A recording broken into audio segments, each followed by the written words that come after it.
Saudara, gunung api Ibu di Kabupaten Halmahera Barat, Maluku Utara mengalami peningkatan aktivitas. Terlihat kolom abu dengan intensitas tebal condong ke arah barat. Pantauan dari pos pengamatan Gunung Ibu di Desa Gamici, Kecamatan Ibu, Kabupaten Halmahera Barat, aktivitas kegempaan Gunung Ibu cenderung fluktuatif dan cukup tinggi, saudara. Seperti terekam pada alat seismograf Pusat Vulkanologi dan Mitigasi Bencana Geologi Pos Pengamatan Gunung Api Ibu.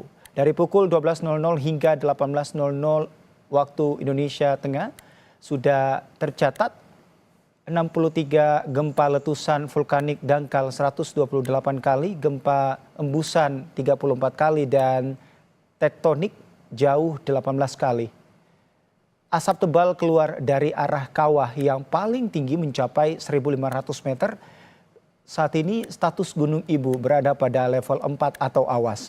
Masyarakat di sekitar Gunung Ibu dan pengunjung atau wisatawan agar tidak beraktivitas di dalam radius 5 km dan perluasan sektoral berjarak 6 km ke arah bukaan kawah di bagian utara dari kawah aktif Gunung Ibu.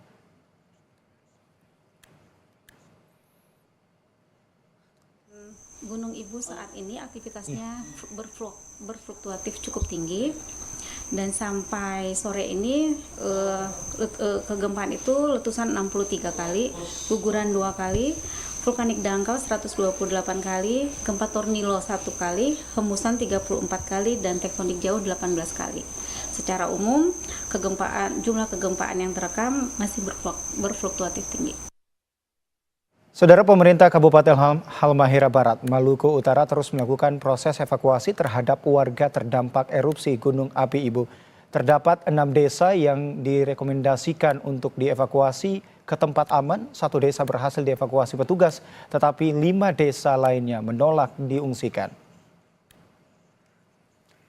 Terdapat 2 titik pengungsian, yakni di desa Tong Ute Sungi dan Akesibu. Di desa Tong Ute Sungi terdapat 2 pos pengungsian, yakni gereja tua dan kantor desa.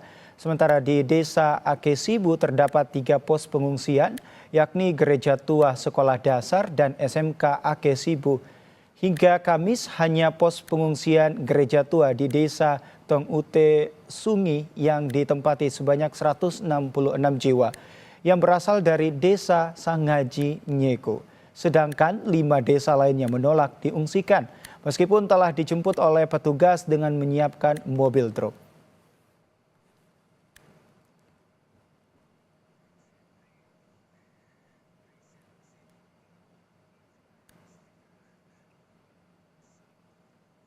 Informasi selanjutnya, saudara, aksi pembobolan rumah kembali terjadi di sebuah perumahan di kawasan Jagakarsa, Jakarta Selatan.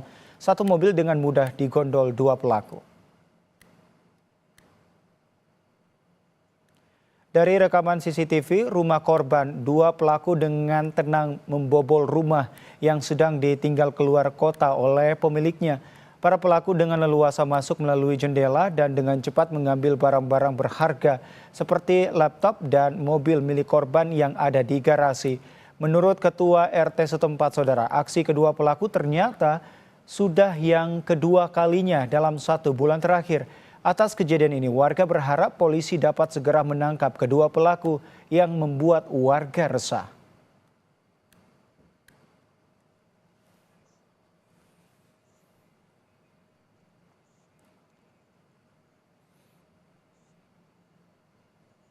Bareskrim Polri menyita barang bukti uang senilai 103,2 miliar rupiah.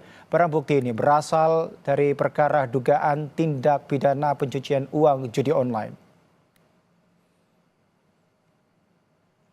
Direktur Tindak Pidana Ekonomi Khusus Brigjen Helvi Assegaf menjelaskan dana pembangunan Hotel Arus di Semarang, Jawa Tengah berasal dari keuntungan pengelolaan beberapa situs judi online.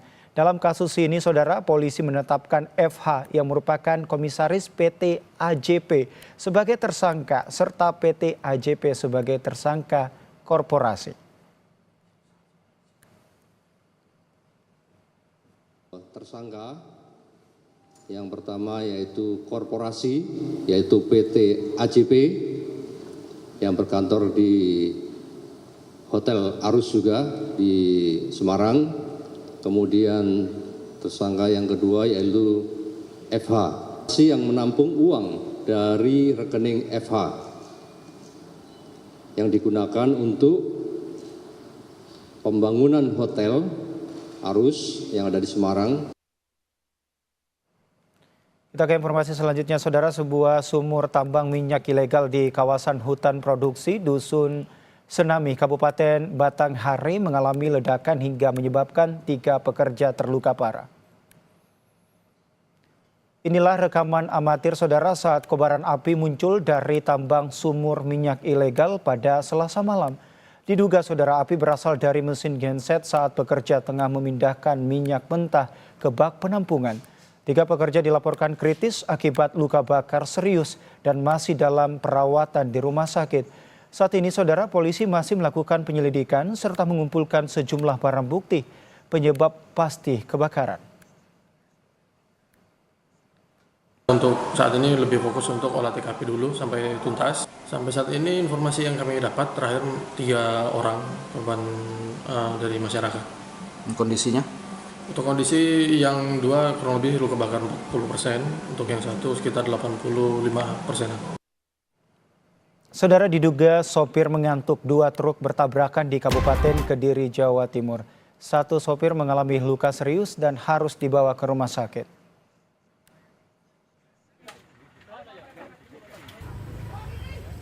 Tabrakan terjadi saat truk logistik yang menuju ke arah Kediri hilang kendali hingga akhirnya menabrak truk pasir dari arah berlawanan. Sejumlah warga sekitar pun segera melakukan evakuasi karena melihat salah satu sopir truk terjepit di dalam truk. Akibat kecelakaan ini, kemacetan panjang sempat terjadi hingga 2 jam lebih.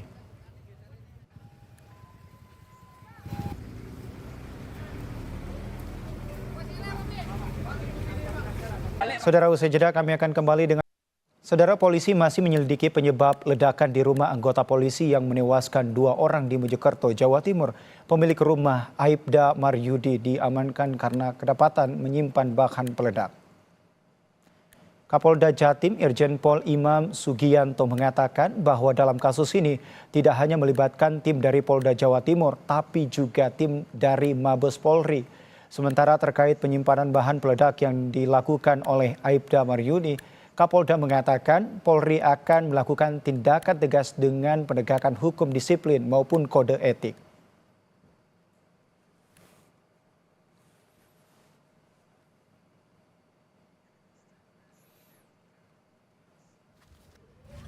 Tim turun dari Mabes, baik dari Bareskrim maupun dari Itwasum, semuanya sedang melakukan pendalaman. Nah, kalau ada secara etika profesi itu dilanggar oleh anggota yang bersangkutan dengan menyimpan bahan peledak bubuk mercon itu akan kita tegakkan hukum disiplin maupun kode etik. Kemudian dari aspek pidananya sekarang di sedang bekerja, pendalaman, saksi-saksi sedang diperiksa dan kita tunggu hasil laboratorium forensik. Menghanguskan sebuah rumah di Kota Poso, Sulawesi Tengah. Penyebab kebakaran masih diselidiki.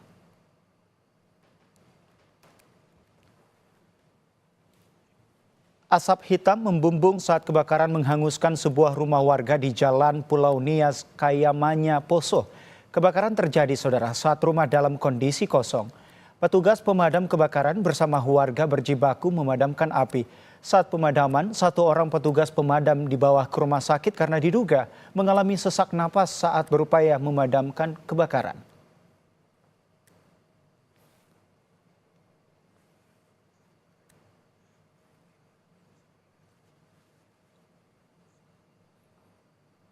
Saudara, kebakaran melanda kantin sekolah SMP Negeri 118 Rambutan, Ciracas, Jakarta Timur. Kobaran api dengan cepat membakar atap bangunan dan plafon kantin SMP Negeri 118 Rambutan, Ciracas, Jakarta Timur. Api pertama kali muncul dari bagian belakang kantin yang berbatasan dengan permukiman warga. Kurang dari 1 jam, saudara, 7 unit mobil pemadam kebakaran berhasil memadamkan api sehingga kebakaran tak menyambar ke bangunan sekolah. Penyebab kebakaran masih diselidiki. Kita temukan api berada di bagian belakang kantin. Bukan dari sekolah. Tapi bukan dari sekolah. Jadi api itu awal muncul dari atas antara tembok sekolah dengan tembok pemukiman warga. Kemudian merambat sampai ke kantin sekolah. Nah, kita lakukan pemadaman, kita luncurkan 6 unit kurang lebih, 7 unit berikut dengan unit rescue. Saudara, hingga Kamis malam, petugas pemadam kebakaran memastikan jumlah orang hilang bertambah jadi 13 orang dalam peristiwa kebakaran Glodok Plaza. Petugas damkar masih melakukan evakuasi sekaligus mencari titik-titik api yang berpotensi menyebabkan kebakaran. 4 jenazah sudah berhasil ditemukan, 3 diantaranya dibawa ke Rumah Sakit Polri Kramat Jati, sementara 1 jenazah masih dalam proses evakuasi. Proses evakuasi, saudara, terkendala pada struktur bangunan, khususnya di lantai 7, 8, dan 9 yang atapnya sudah roboh.